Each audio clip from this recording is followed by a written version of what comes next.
Alright guys, welcome back to the channel. I'm making this short video just to do a quick review of the Fleetstar F2070A. This is by far my favourite truck so far that I've found in the game. All of the upgrades have been found on the Michigan maps, so you don't have to look anywhere else for them. And I'm just going to run through them quickly in this video to show you what I've got on this truck and why you should definitely consider having this in your arsenal. So here we are in the garage then. I'll just run through the upgrade options that I have installed already. Most of them, in fact pretty much all of them, have been unlocked on the Michigan map. I haven't really done anything on Alaska yet. And I'm currently on Russia, but all I've done on Russia is unlock one watchtower and bring one trailer back to the yard. But this truck is definitely my favourite. It seems to be handling anything that Russia can throw at it as well. So definitely try and replicate this truck and give it a go if you're looking for something that will be a pretty reliable option for you. So we'll jump straight into the options. At the moment I have the standard engine, the SI-6 valve 1900, a timeless classic, an engine commonly found as a stock option on many Western trucks. There is this option available in the Michigan map, which I didn't find yet, so that's a potential I may upgrade that to. But as you can see at the bottom there, that'll improve the durability as well. Moving on to the gearbox, I have the off-road option installed, a very sturdy gearbox optimised for harsh off-road conditions, sacrificing fuel efficiency, top speed and gear count in exchange for 3 low gear stages. Now what that means is when you put your truck into low gear, it just gives you a couple of extra options up and down. I'll show you in a second.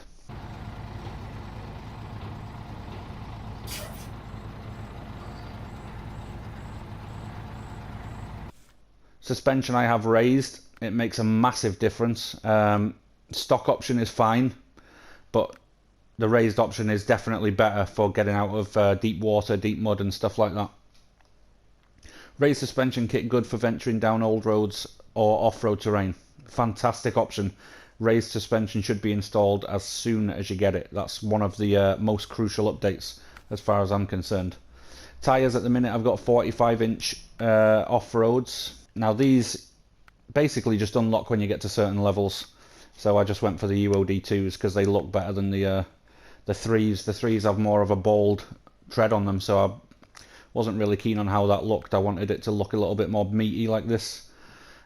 Chained ones are usually used for Alaska, and as you can see I've got one of those unlocked already that I don't even have to pay for, so that'll be used when I go to Alaska, but for most part I just use off-road tyres because it is the easiest.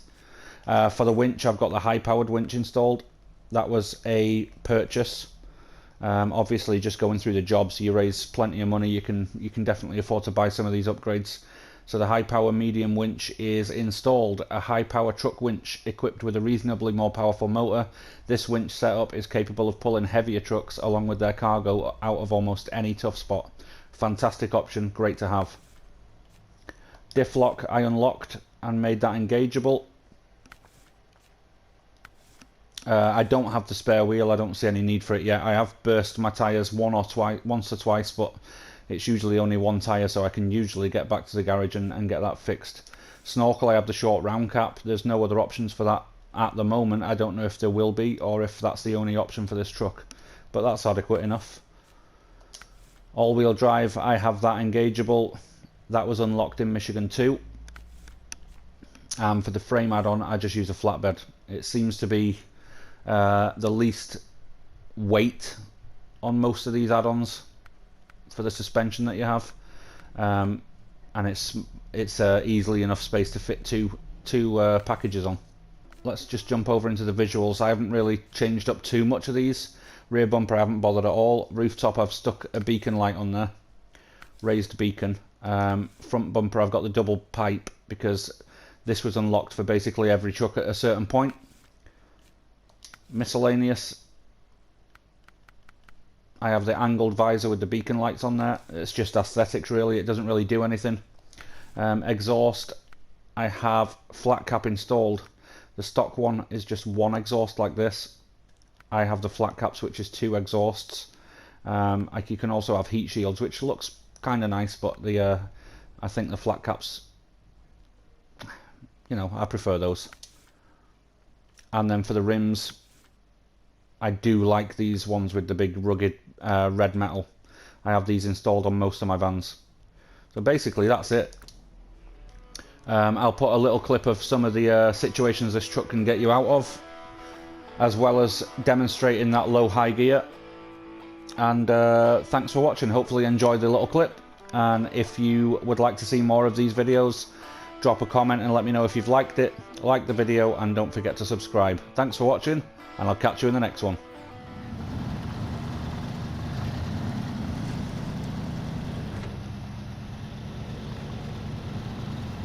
So as you can see, some pretty deep mud at the moment, but this truck can pretty much get through it relatively easy, and that's without even using all-wheel drive or diff lock.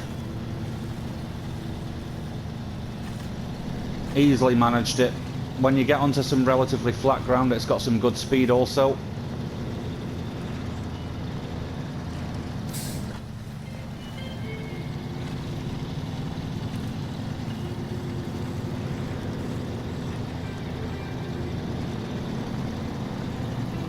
I'll also demonstrate when it gets into a little bit more of a tricky situation how the all-wheel drive and diff lock holds up.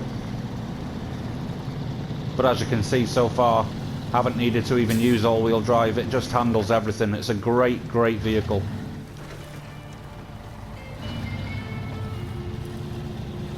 This is the first map in Russia, by the way, just in case anybody was wondering. The terrain does seem to be very rough on this map, but as you can see, this truck is more than capable of handling anything it can get thrown at.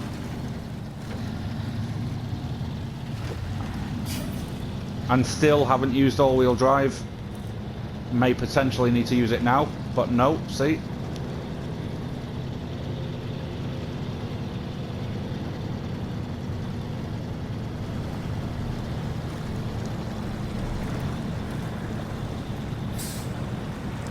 There we go, those back wheels really digging in now. Trying not to use all-wheel drive if I don't need to, and notice we've managed to get out of that situation relatively easy.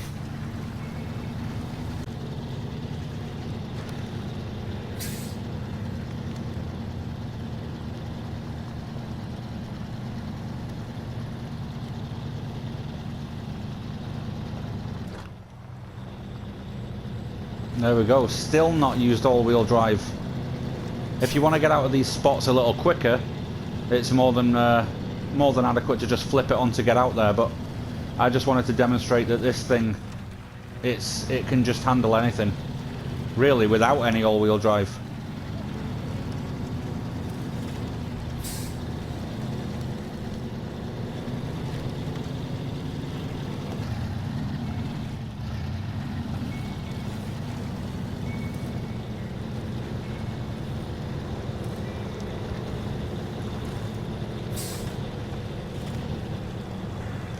Right, now I think we're in a bind. Wheels are not touching the floor at the back, but if you keep wiggling your front wheels, you should still be able to get out without using all-wheel drive. But for the purposes of the video, I'll just engage it real quick, just to show you the difference it'll make.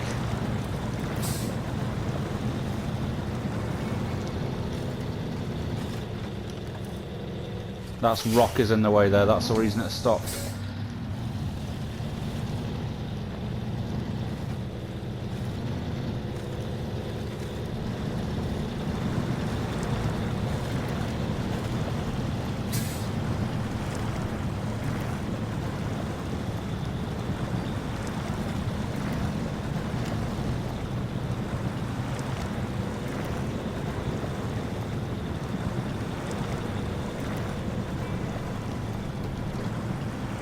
Right, let's put it into low gear, turn on the diff lock. I think this might be a little too deep for the truck to manage. Let's try and go into the low plus gear.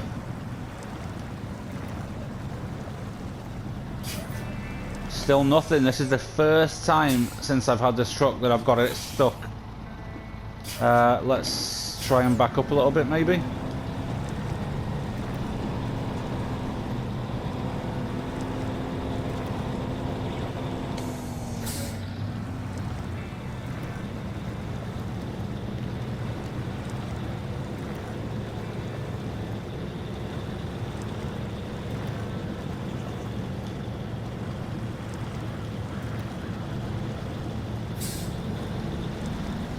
Excellent job, didn't have to use the winch.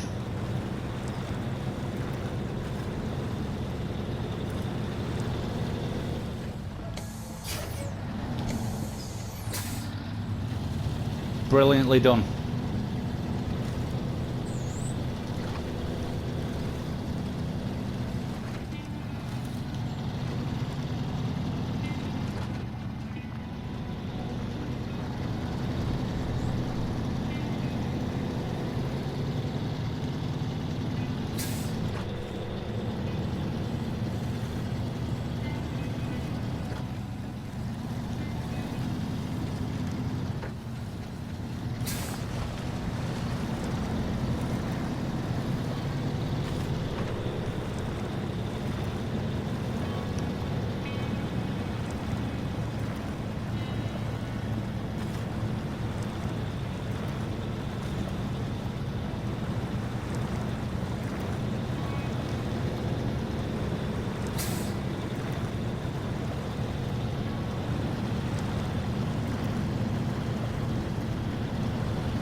So there you have it, the Fleetstar F2070A.